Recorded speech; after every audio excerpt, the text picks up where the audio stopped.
Una gota carmesí manchó la pulcritud de los pantalones de Mateo Rivera, pero fue la risa de su esposa lo que realmente dejó una marca imborrable en su alma en el Salón Real del Hotel Ritz.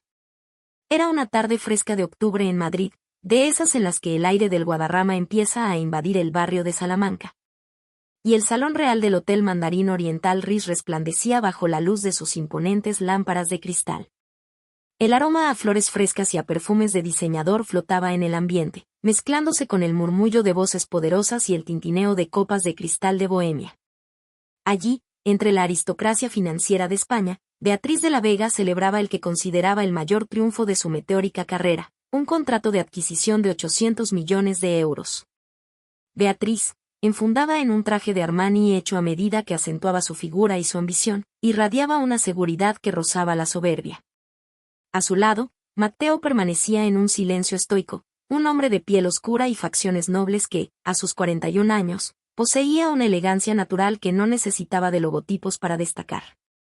Para los invitados, él era simplemente el esposo acompañante, un consultor de tecnología con un sueldo modesto que apenas encajaba en aquel mundo de jets privados bonos de 8 cifras.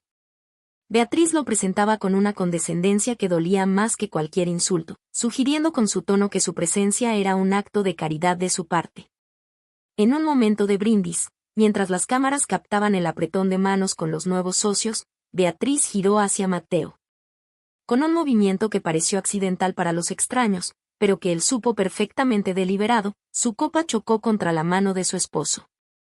El líquido rojo, un Chateau Margaux de 450 euros, se derramó sobre los pantalones de algodón de Mateo, extendiéndose como una herida abierta frente a los 200 ejecutivos presentes.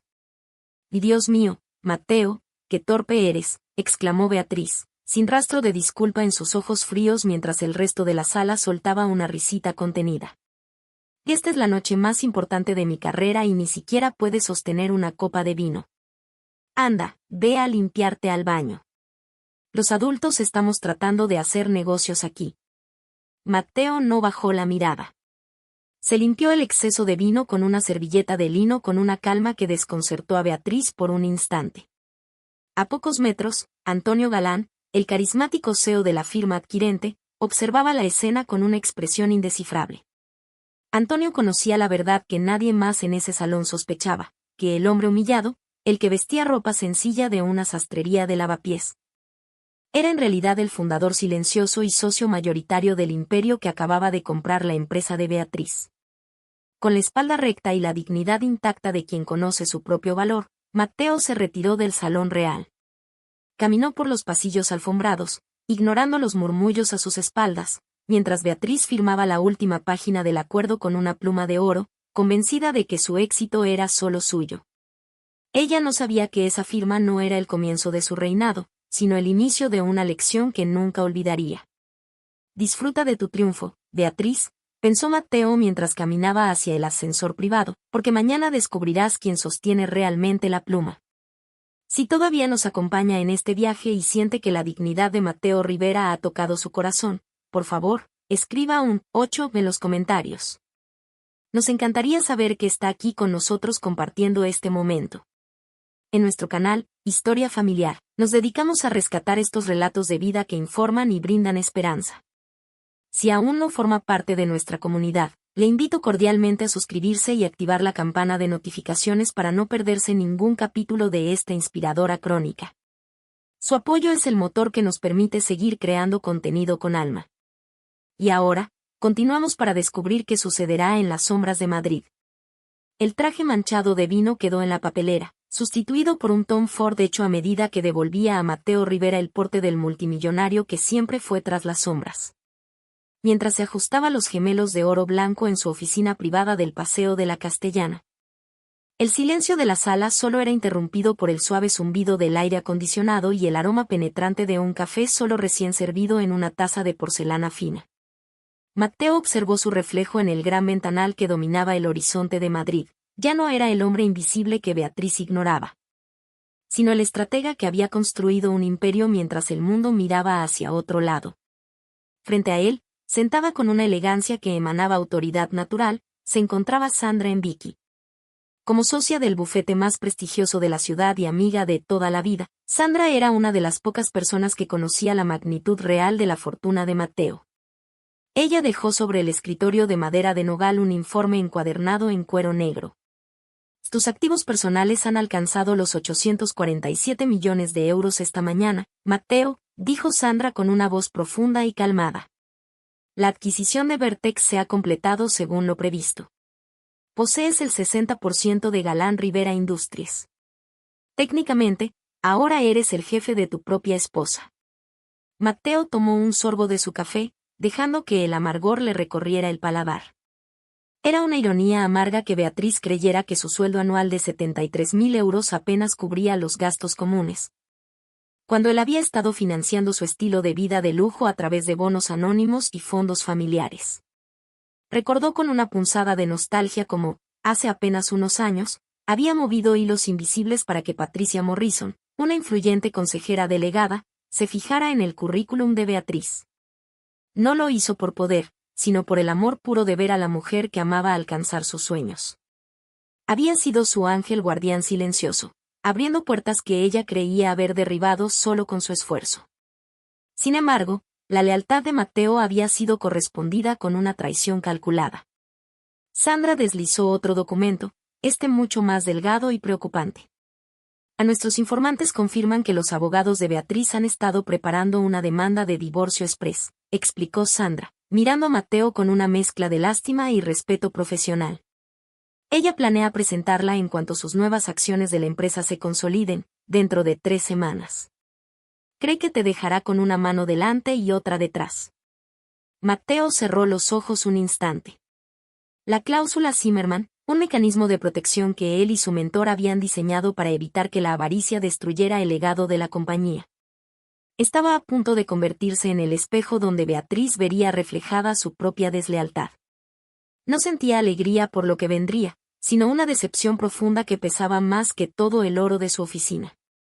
Inicia el protocolo Zimmerman, ordenó Matteo con una firmeza que hizo eco en las paredes de cristal. Es hora de que Beatriz vea el mundo sin el escudo que yo le construí. Hay verdades que duelen más que una bofetada, especialmente cuando vienen envueltas en la risa de la persona que juró amarte en la salud y en la pobreza. Afuera, el otoño madrileño se manifestaba con una lluvia persistente gélida que repiqueteaba rítmicamente contra cristales del lujoso chalet en Puerta de Hierro.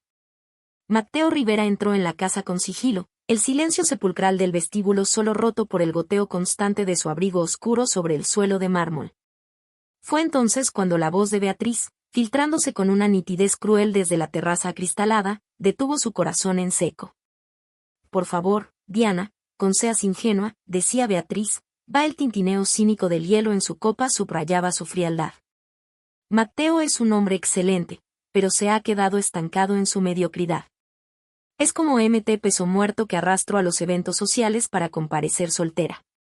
En cuanto se cierren los últimos flecos de la adquisición por Galán Rivera mis opciones de compra sean quick efectivas, firmaré los papeles del divorcio. Merezco a alguien que iguale mi energía, alguien que se conforme con arreglar ordenadores por sueldo mediocre de consultor. Matteo permaneció inmóvil en la penumbra del pasillo, sintiendo como el orgullo de sus raíces africanas se erguía ante la humillación gratuita. Escuchar a la mujer por la que había sacrificado su anonimato su propia paz hablar de él como si fuera estorbo descartable era una revelación amarga definitiva. Beatriz continuaba planeando con su abogado cómo dejarlo con lo mínimo indispensable, convencida de que su éxito era exclusivamente fruto de su propio genio, ignorando por completo que el suelo firme que pisaba había sido pavimentado por la influencia y el poder silencioso de su esposo. Con el alma endurecida por la decepción, Matteo se dirigió a la cocina, el único rincón de la casa que aún conservaba algo de calor humano autenticidad. Allí encontró a doña María, la ama de llaves que llevaba décadas sirviendo con lealtad inquebrantable, sentada en rincón oscuro con los ojos enrojecidos las manos temblorosas. ¿Qué sucede, María? Cuénteme, por favor, dijo Matteo, acercándose con la ternura el respeto de un hijo. La señora Beatriz me ha dicho que mi tiempo aquí ha terminado, don Matteo. La voz de la anciana era hilo quebradizo lleno de angustia. Dice que mis manos ya son tan rápidas que mis pequeños despistes son inaceptables para su estatus. Pero contengo a dónde ir, y mi pierna, la operación es tan cara que sé que será de mí. Matteo sintió una punzada de compasión pura desprecio creciente por la frialdad de su esposa. Beatriz quería desechar a un ser humano como si fuera desecho de oficina solo porque su salud flaqueaba. Él tomó las manos arrugadas de la mujer entre las suyas y firmeza. Escúcheme bien, doña María. Usted no se va a ninguna parte. Matteo habló con una autoridad serena profundamente reconfortante. Mañana mismo se programará su cirugía con el mejor cirujano de Madrid. Yo me haré cargo de cada céntimo en absoluto secreto. Usted siempre tendrá lugar digno a mi lado, porque la lealtad es un tesoro que algunas personas simplemente saben valorar. Poco después, Beatriz entró en la estancia luciendo una sonrisa de terciopelo que escondía sus garras de hierro. Miró a Matteo con esa condescendencia habitual, tratándolo como a un invitado de paso en su vida triunfal, ignorando por completo la tormenta de justicia que se avecinaba sobre su mundo de cristal. Beatriz le da un beso frío en la mejilla antes de subir a dormir, sin saber que Matteo acaba de marcar la fecha de su propia libertad. Si la nobleza de Matteo al proteger a la señora María, frente a la fría traición que acaba de presenciar, ha tocado una fibra sensible en su alma, les invito cordialmente a dejar un 3 en los comentarios. Su presencia y su apoyo nos confirman que todavía valoramos la lealtad por sobre el estatus. En nuestro canal, Historia Familiar, nos esforzamos por crear un espacio donde la bondad y la integridad sean las verdaderas protagonistas. Si este relato le está inspirando, le animamos a suscribirse y activar la campana de notificaciones para que no se pierda el desenlace de esta crónica madrileña. Su compañía nos ayuda a seguir difundiendo historias que sanan y conectan corazones. Ahora, manténgase con nosotros, porque el momento de la gran verdad está a punto de revelarse. Las puertas automáticas de la sala de juntas de Galán Rivera se deslizaron con un siseo metálico, revelando a un hombre que Beatriz no reconoció, a pesar de haber dormido a su lado durante 12 años. El aire dentro de la sede corporativa en el Paseo de la Castellana era gélido, filtrado por un sistema de climatización de última generación que parecía silenciar incluso el latido de los corazones. Beatriz de la Vega entró con paso firme, luciendo un traje de chaqueta color burdeos y sosteniendo su iPad como si fuera un escudo de guerra. Estaba lista para impresionar a Antonio Galán a consolidar su posición como la nueva estrella de la integración de Vertex. Sin embargo, al levantar la vista hacia la cabecera de la inmensa mesa de nogal, el mundo bajo sus pies pareció desvanecerse. Allí, sentado en el sillón de cuero que presidía la sala, estaba el esposo invisible que ella solía despreciar. Matteo Rivera vestía traje de Tom Ford azul medianoche que le sentaba como una armadura de soberanía. En su muñeca izquierda brillaba un Patek Philippe que valía más que el apartamento que ella planeaba quitarle. Su postura era relajada pero imponente, la de un hombre que necesita gritar para ser escuchado. Beatriz sintió un escalofrío que contenía nada que ver con el aire acondicionado. El reflejo de las luces LED en el pulido suelo de mármol le recordó vívidamente la mancha de vino en el Ritz, pero en este escenario, la humillación había cambiado de bando. Antonio Galán, el rostro público de la firma, se puso de pie con gesto de profundo respeto.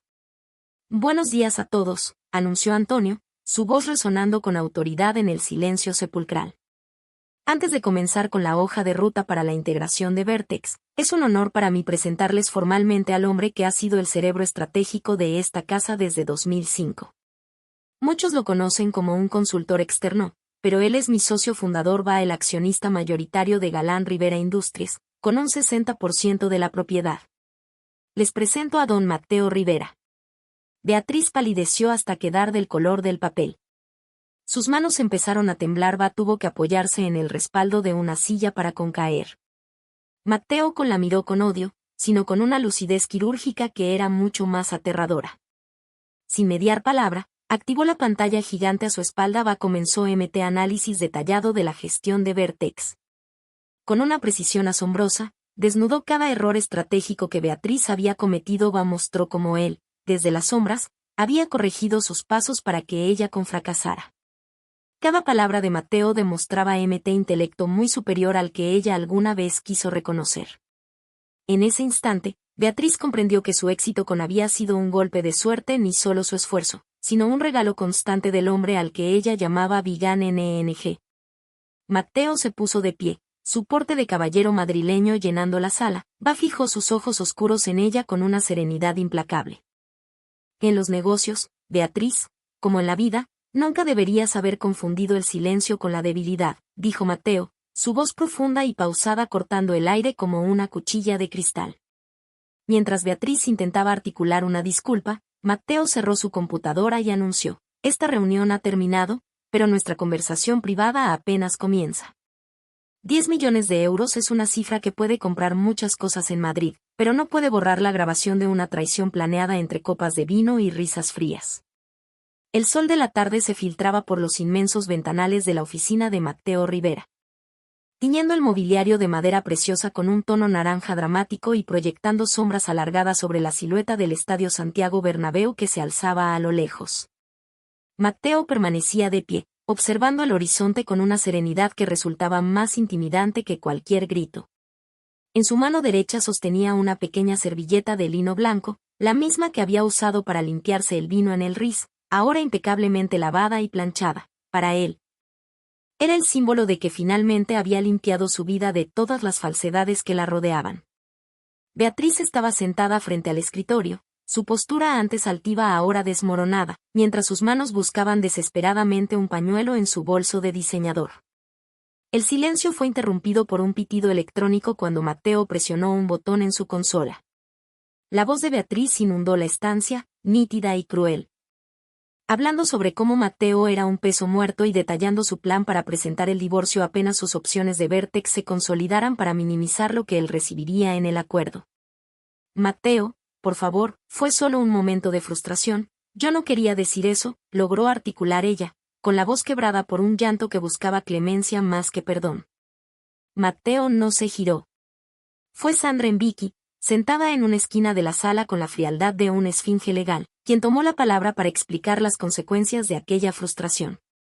Sandra le informó que, al haber planeado el divorcio por razones financieras antes de que se completara el ciclo de retención, Beatriz había activado automáticamente la cláusula Zimmerman oculta en el contrato de fusión. Debido a su falta de integridad y compromiso con la estabilidad ejecutiva de la firma, Beatriz acababa de perder el derecho a todos los bonos de Vertex y a las opciones de compra de Galán Rivera. Una pérdida total de 8,8 millones de euros.